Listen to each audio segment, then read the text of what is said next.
a college career is where to live and who to live with. This video will give you tips on how to budget with a roommate.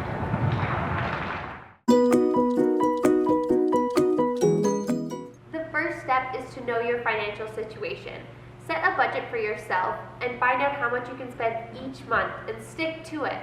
Be sure to include bills and groceries and not just rent. We will go into further details about each individual cost later in this video.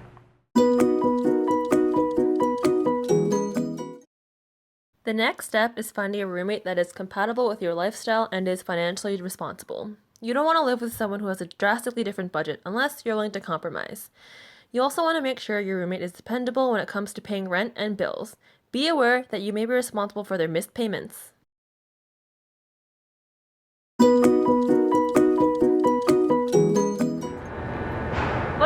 Location! This is one of many considerations when finding a place to live. Apartments and houses closer to campus are more convenient and more likely to be expensive. Living farther away from campus is a good way to save money, but be sure to factor in time and travel costs. Remember, time is money. Other trade-offs include safety, living conditions, amenities, parking, and number of rooms. Be sure to find something that works for you and your roommates.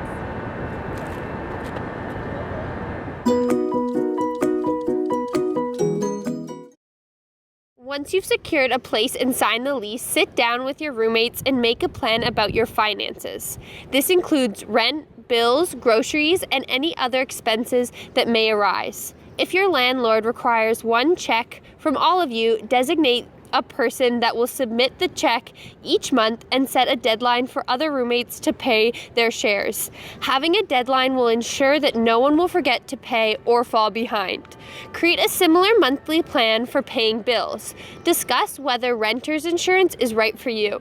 Many people are fine without it. Just be smart with your possession and lock your doors.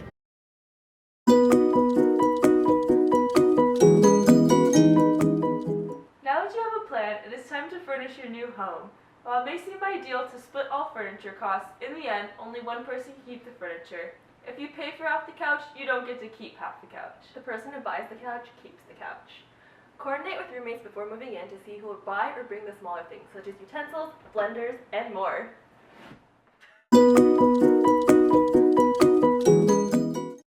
Decide how you and your roommate are going to split your food cost. Will you buy all your own food or shop together and split the cost?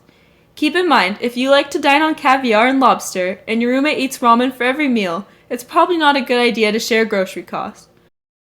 One suggestion is to share the cost of basic pantry necessities like flour and pay individually for personal food choices. Be sure to factor in your eating habits. Know how much you eat and what you like to eat. If you do not know how to cook or will be too busy to cook, you may want to purchase a meal plan.